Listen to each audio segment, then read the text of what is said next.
पाकिस्तान ने भारत के हर रण में मात खाई है और मात खाता रहेगा, लेकिन पाकिस्तान की झूठ का पुलिंदा बरकरार है, वो भी बरकरार रहेगा।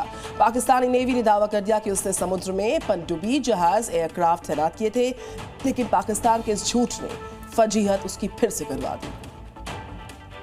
क्योंकि पाकिस्तान के पास वर्तमान में कोई सक्रिय एयरक्राफ्ट कैरियर नहीं है जो समुद्र में लड़ाकू विमानों को तैनात करने में सक्षम हो। पहले पाकिस्तान नेवी का वो बयान सुनिए जिसे लेकर अब उसकी फजीहत हो रही है। Deployments of Pakistani Navy fleet units and also the coastal command units in matter of hours are submarines, ships and aircraft. केवल एयरक्राफ्ट वाला झूठ ही नहीं बल्कि पाक आर्मी ने एडिटेड वीडियो के सहारे भी अपनी फजीहत कराई, क्योंकि सबसे बड़ा सवाल यही था कि क्या पाकिस्तान के पास समुद्र में एयरक्राफ्ट तैनात करने की क्षमता भी है।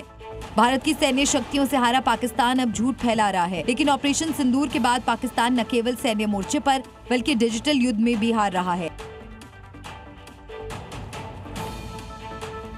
भारतीय सेना से पिटने के बाद अब पाकिस्तान की जो सेना है वो खुलेआम जिहादी एजेंडा चलाने की बात करने लगी और इस्लाम को अपने सैनिकों की ट्रेनिंग का एक अहम हिस्सा भी बता रही है। अहमद शरीफ चौधरी कहने को तो ये पाकिस्तानी सेना का प्रवक्ता है, लेकिन जिस भाषा में इस्लाम और जिहाद की बातें कर रहा है वो किसी मौलाना की तकरीर जैसी लगती है। इतना ही नहीं, अपने देश की मीडिया से बात करते हुए पाक आर्मी के प्रवक्ता अपनी फौज में मजहबी कट्टरता भरने की कोशिश करते दिखाई दिए। तो ये जो नाम है ये क्या बताता है? ये बताता है कि ये मोमिन होते हैं जो अल्लाह की राह में लड़ने वाले होते हैं, वो सीसा पलाई हुई दीवार की तरह होते हैं। पाक आर्मी प्रवक्ता की ये जिहादी सोच साबित करती है कि पाकिस्तानी फौज आतंकियों का खुला समर्थन करती है और यही वजह है कि पाकिस्तान बार बार आतंकियों को पनाह और ट्रेनिंग देने के सबूत बार बार सामने आते रहते हैं।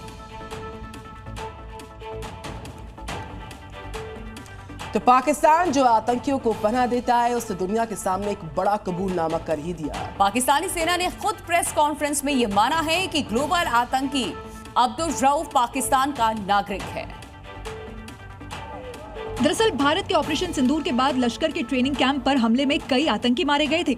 इनके जनाजे में हाफिज अब्दुल रऊफ भी था, जिसके साथ पाकिस्तानी सेना के अधिकारी मौजूद थे। भारत ने ये तस्वीर दुनिया के सामने रखी थी, जिसके बाद पाकिस्तान ने इस आतंकी को आम मौलवी बता दिया। इसके लिए बकायदा उसका नागरिकता कार्ड भी दिखाया, लेकिन साथ में उसे आतंकी नहीं बल्कि एक मौलाना बताया। जिस अब्दुल रऊफ को पाकिस्तानी सेना मौलाना बता रही है वो एक ग्लोबल टेररिस्ट है। अब इस खबर का दूसरा पहलू भी हम आपको दिखाते हैं। अब पाकिस्तान ये बताने की कोशिश कर रहा है कि हमने जो खबर दिखाई उसमें जो आतंकी का चेहरा था वो दोनों एक है। रऊफ असगर जो मसूद अजहर का भाई है, जैश-ए मोहम्मद का आतंकी है, जबकि दूसरा अब्दुल रऊफ जो लश्कर का आतंकी है। पाकिस्तान ने इन दोनों को एक बताने की कोशिश की, जबकि ये दोनों अलग अलग आतंकी